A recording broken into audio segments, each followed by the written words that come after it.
A quick run through of our ST series tent, one of the newer ones in our range. What makes this tent different is straight off the bat is the shell. So generally all our tents have a 20mm honeycomb top. What that means is it's aluminium, honeycomb paneling, and then aluminium underneath.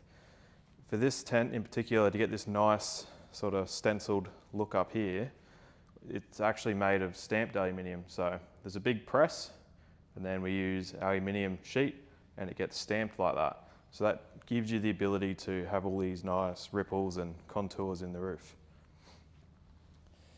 Good thing about this tent is we can bolt the awning to the side of it, being the same, it shares the same base as our Z tent, so we can use these same brackets here. The way that works is we slide our channel nuts in these slots, and then we can put a bracket like that here. So generally when we bolt the awning, we'll have one bracket at the back. I'd say one around here, and then we'll do one at the front. When we do put the awning on the side of it, we will have to remove this side latch. You don't really need the side latch because we have all these other three here. So awning goes on, we'll get rid of that side latch. So what's included with this model? Inside the tent, we'll have 2 shoe bags, 2 roof racks, luggage rails, whatever you want to call them. We'll have our brackets to attach the solar panel, which we'll run through in a sec. You'll have your box with all your fitting accessories, which will also run through, and then your roof rack brackets, and just an assortment of nuts and bolts, which we'll get through as well.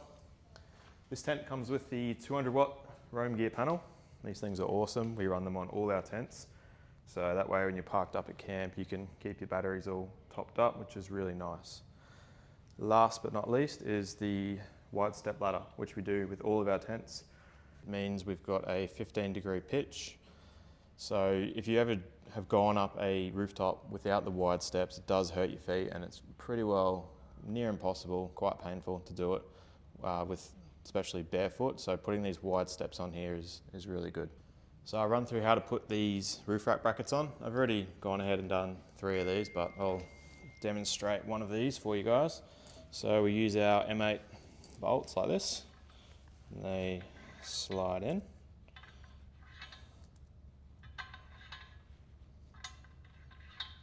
Then we'll put our roof rack bracket over the top.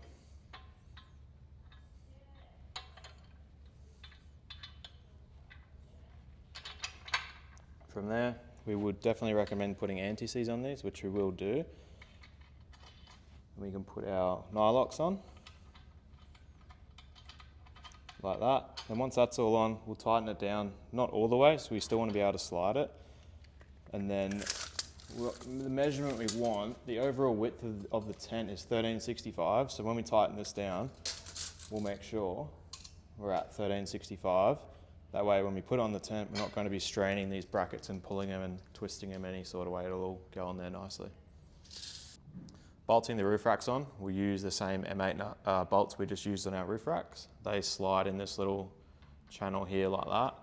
And then you can kind of put these wherever you like. You can put one down the end if you wanted to run boards over the top of the solar panel, but just for this demonstration, we're going to put them down here. So you got them somewhat where you want them. You notice these roof racks, the brackets, they've got 2 holes here. So you can change the height. I'm going to put them on the lower setting because I think it looks better, but entirely up to you. So we'll put those in like that. And then go and do the other side. I've gone and put the nuts on here, nylocks. They're up nice and tight. If you want to mount max tracks and whatnot, it's pretty easy because there's an M8 extrusion. You can even do like tie down rails in the side if you want. From there, put these end caps in. If you want, you can put a dab of silicone in them if you want, just to make sure they don't come off. But they're pretty tight anyway. From there, we will go over the solar panel. So when we're mounting the Supersonic Ultra Mega 200-watt Roam gear solar panel, they do bring out a lot of power, so fair warning. So we put the nylocks underneath and Allen head bolts on top. So you want to push them into the frame and then put them in like that. It kind of helps if you use the Allen key, makes things easy.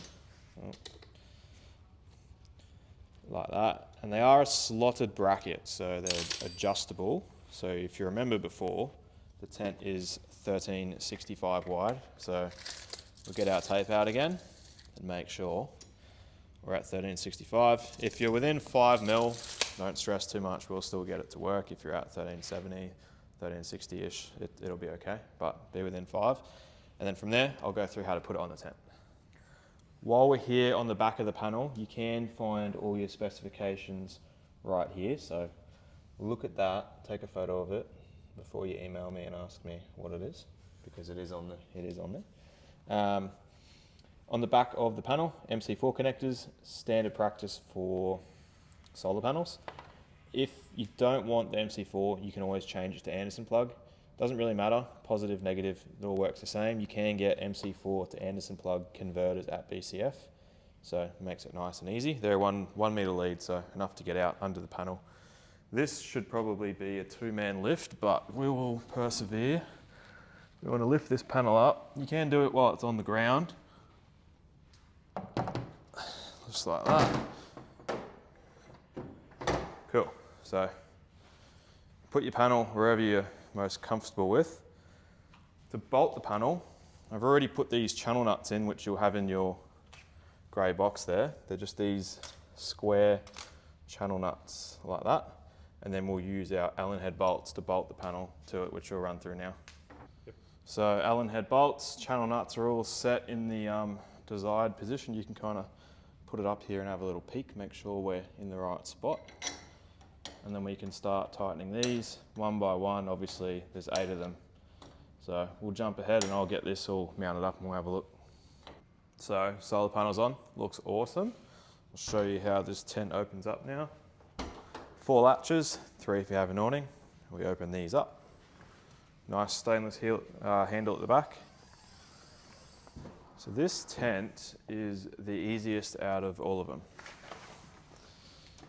This bungee cord comes down, and then all we have to do is there is a pole inside.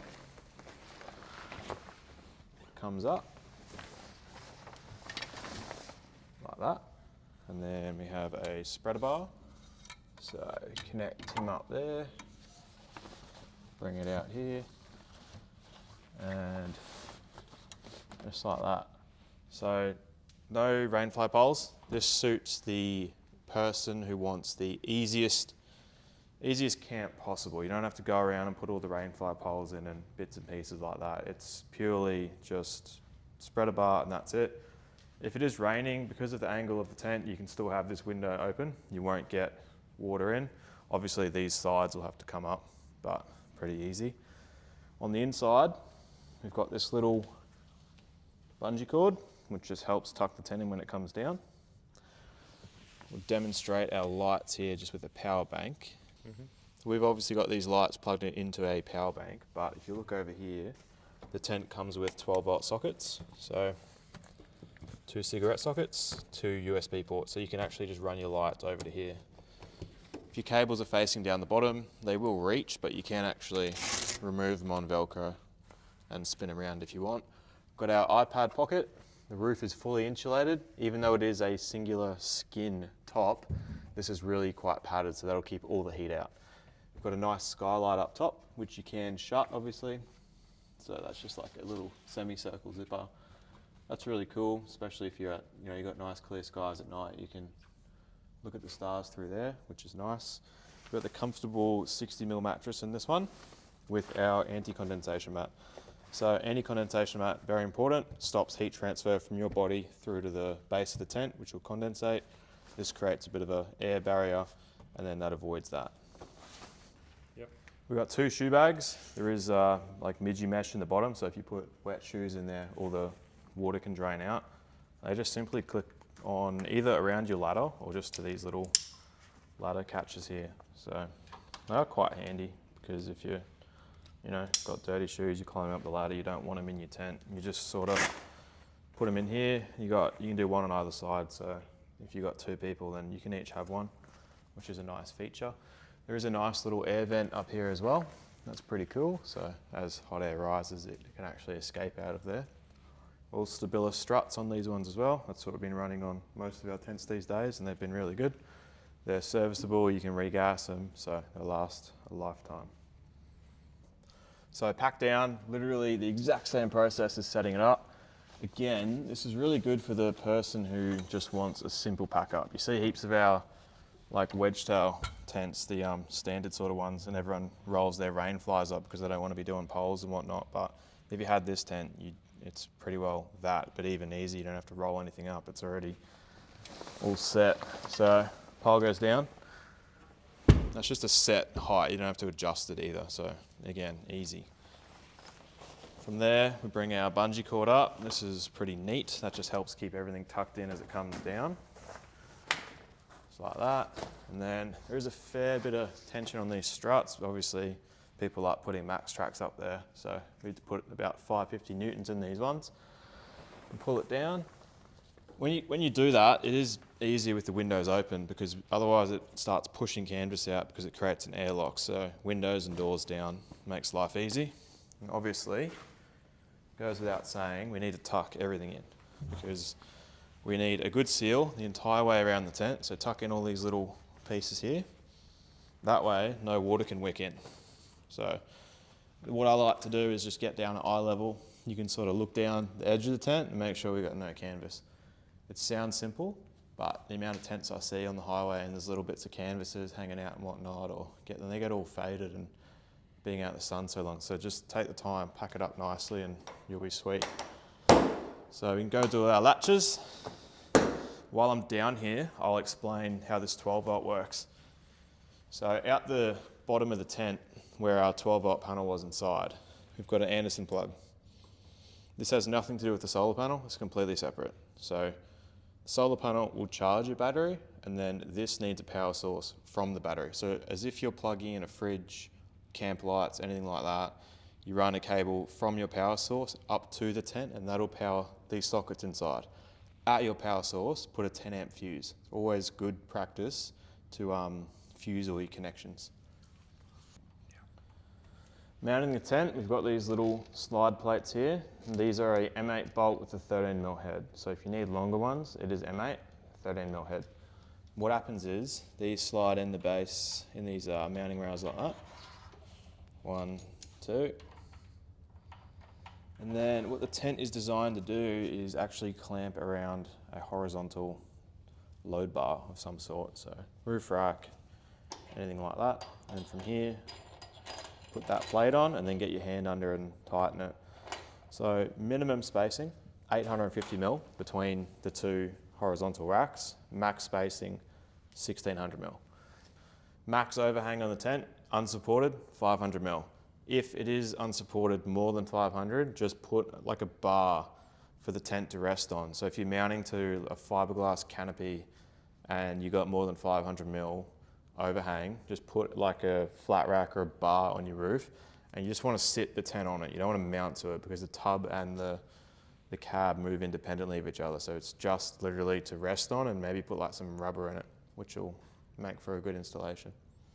Cool, thanks for watching. Hopefully there was enough detail in there for you. If you do need any more advice, fitting advice, or just any more info on the product, or if you just need someone to talk to, no, I'm kidding.